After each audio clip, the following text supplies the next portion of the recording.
You're listening to this Choir Nerd podcast where I blabber on about music things, mostly.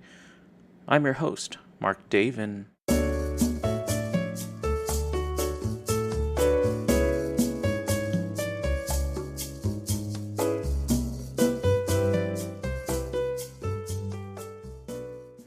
Welcome back. I hope you enjoyed the last episode with Doug Fullington and Scott Kovacs about the ins and outs of the professional choral world. It was my first attempt at facilitating a conversation for a podcast, and I'm pretty happy with how it turned out. Oftentimes I kept wishing we had more time to explore certain issues a little further in depth. In any case, I hope you found our conversation useful. I hope to have more candid discussions like that in the future. I'd like to switch gears for this episode and talk about the kinds of voices I like. Most of my work is in Renaissance polyphony, so you may not be surprised that all of these examples are from early music. I think it's the most vocally demanding repertoire to sing. Some might think that these voices are only suited for early music singing. I actually think these voices would be perfect for all kinds of choral singing. Early music voices are bright, especially in comparison to the American choral sound, which to me is a little darker and a little more dull than the sound most English choirs make. The most important part to get right is the soprano part, which is where I'll start. The soprano part, being the easiest part to hear, needs to be sung perfectly. It's the part the ear is first drawn to, and the easiest part to criticize. So in all choirs, it's crucial to get this part as perfect as possible. So, let's hear an example of really good soprano singing.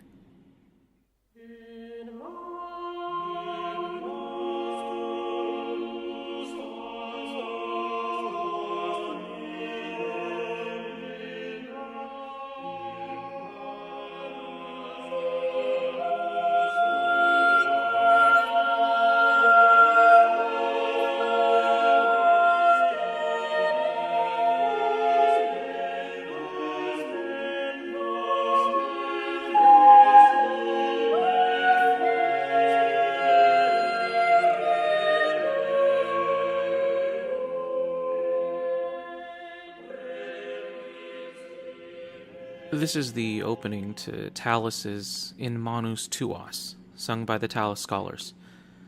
It's two voices on a part. The soprano part here is very unified, or some may say blended. A few words about that term blend.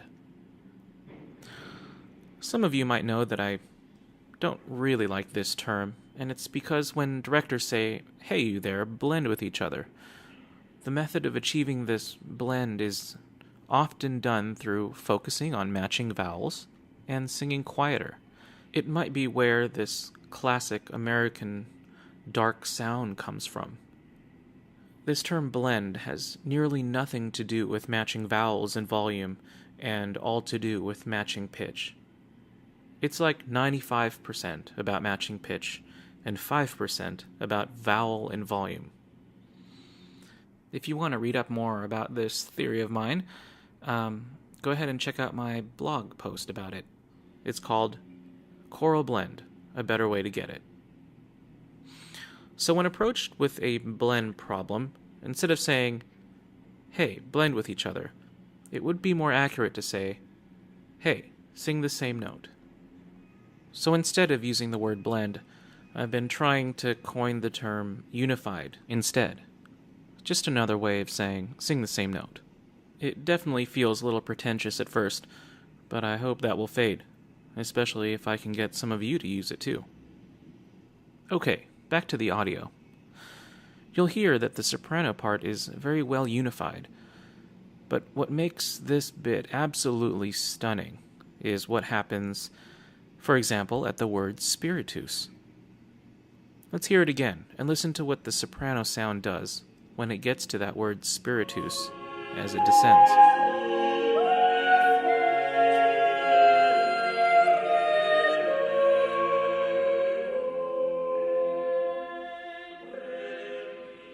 The sopranos bring out this line by getting louder, but more impressive than that, getting more focused.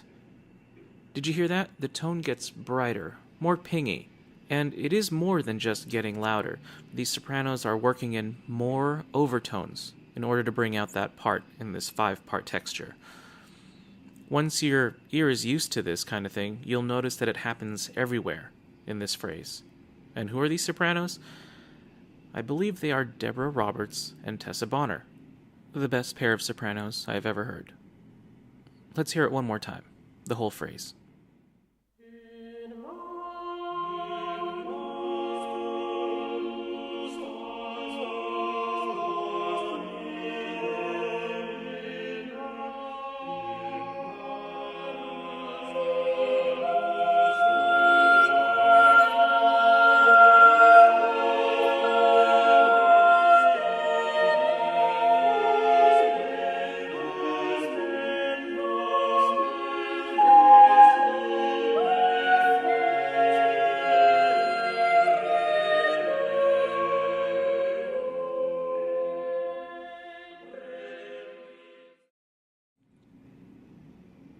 Okay, let's move on to the tenors. Tenors are a rare breed. It's really difficult finding real tenors. There are a million baritones around, but not very many tenors. A true tenor needs to hit F, G above middle C with ease.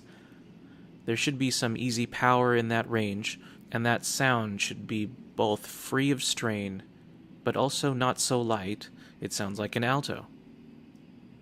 Let's hear some first-rate solo singing by the Taverner Choir. Listen for the tenor and soprano parts.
This amazing clip is from Thomas Tallis's Gaude Gloriosa.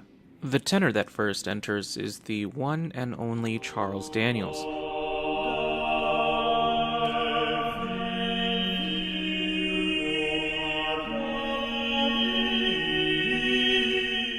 He has the most unique sounding tenor voice I've ever heard.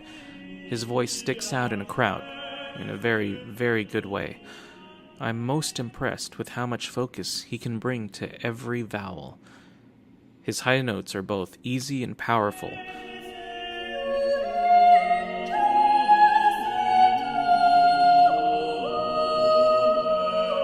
That soprano is Tessa Bonner, and she is fantastic. There is more sound per square inch in her voice, and she gets so pingy. The ease in her production, meaning that she can initiate a focused sound at very low volumes, and her ability to use her vocal facility to cut through with her ping and carefully shape each line, is world class. She might be the best soprano I've ever heard.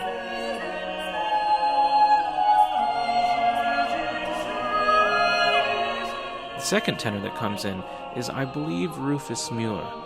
He also has an amazing ease and focus to his voice.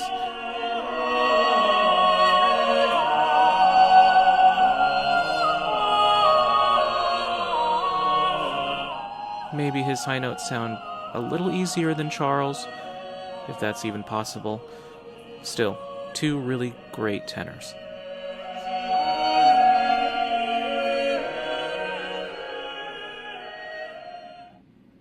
Let's move on to altos.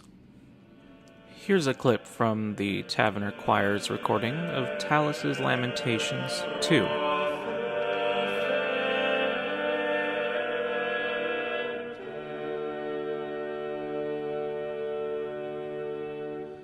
Listen to this opening duet.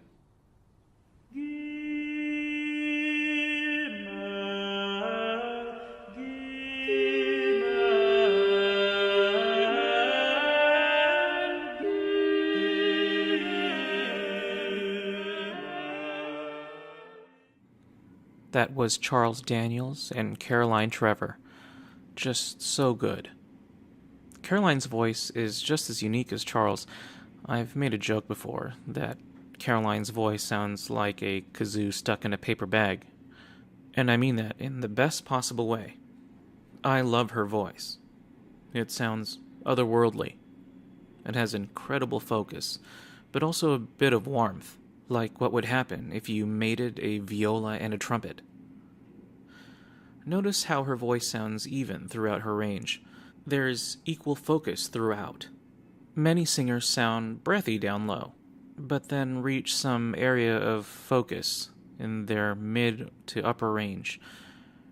Caroline's voice is perfectly even. And Charles Daniels, well, I've already talked about how wonderful his voice is, but listen to how incredibly cleanly he moves from note to note. It sounds freaking auto-tuned. Also, when they meet and go up in thirds, here, they move up in parallel thirds, end the phrase, and start the next one, all perfectly together. Let's skip forward a bit and listen to some Baroque music. Here is another Taverner consort recording. It's De Torrente by HANDEL, featuring Jill Feldman on top and Emily Van Evera singing alto.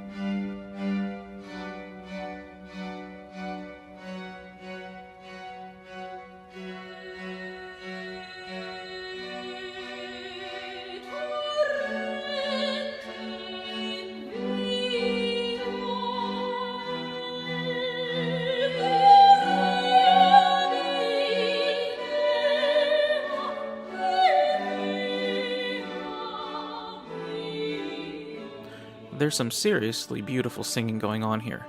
The top voice is marvelous, but the lower part here has a phenomenal amount of tone and focus. Here she is.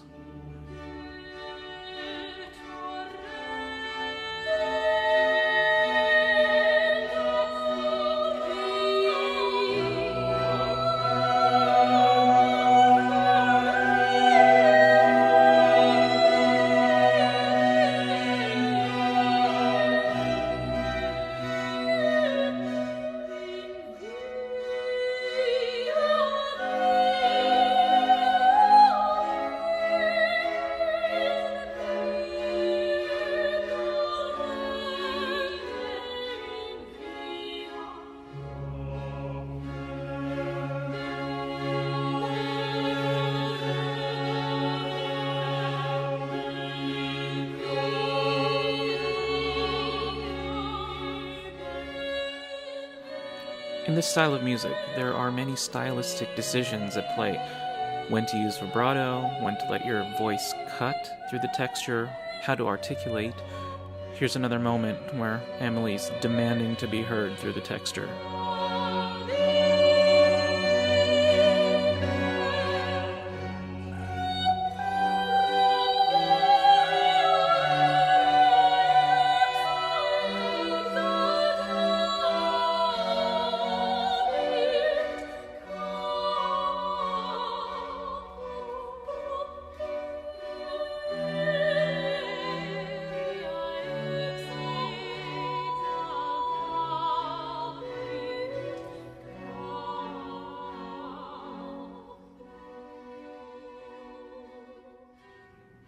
I will post a link of all these recordings in case you want to purchase them and listen to them free of interruption. They're great CDs. Now let's talk basses. In Renaissance polyphony and in most choral music, the general rule is the more bass the better. One way of achieving this is by finding basses that can sing incredibly low notes. Sure, if you have a bass that can sing a low C or A, then the G on the bottom bass clef line will sound loud like a mofo. But while we love our beastly low notes, we need to make sure the higher notes are covered also, as basses sometimes have to go above a middle C. Basses whose voices are set low usually can't hit the higher notes, so the ideal bass should have a sweet spot around G, the bottom line of the bass clef. My favorite bass at the moment is Robert MacDonald. Here's a clip from Thomas Tallis's In Jejunio, sung by the British early music group Alamire.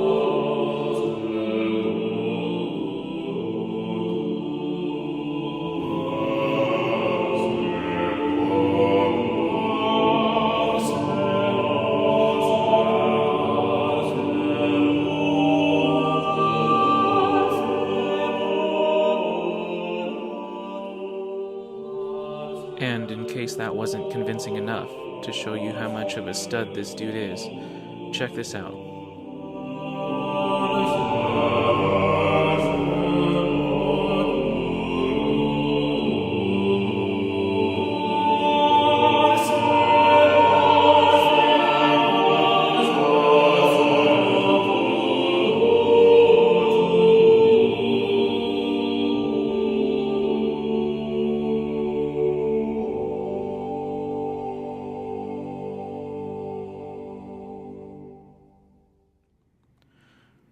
Robert MacDonald's voice is bright and buzzy.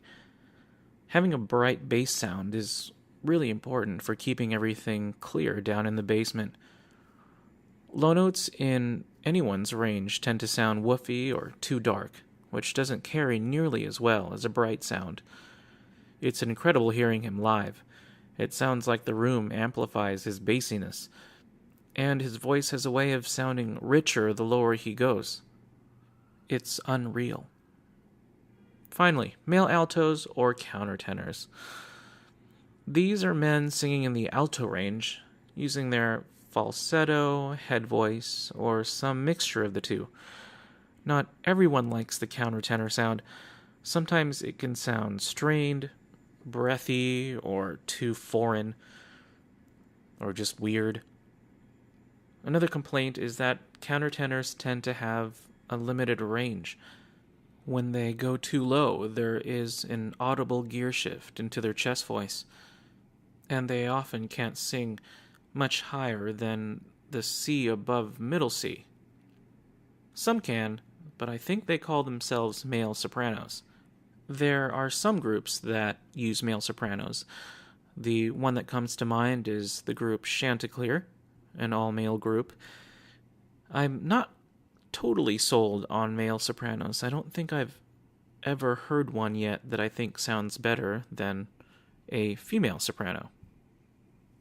So, back to the countertenor. Their range might be small, but that range is super useful. The countertenor is louder in a part of the range where most other altos are quiet, which is about middle C to about an A. Pairing a countertenor with a female alto gives you a very even and present alto line that covers the entire range. One of my favorite countertenors is Patrick Craig. He has a very bright and full-bodied sound that can cut through anything. When Patrick's on your team, you'll never lose. He will always be heard. Here's Patrick singing in a solo section from the Tallis Scholars recording of William Byrd's Nunc Dimittis.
Well, thanks so much for tuning in. Let me know what you think of these voices I've featured today on my Facebook or Twitter page, and feel free to share my podcast around. Until next time.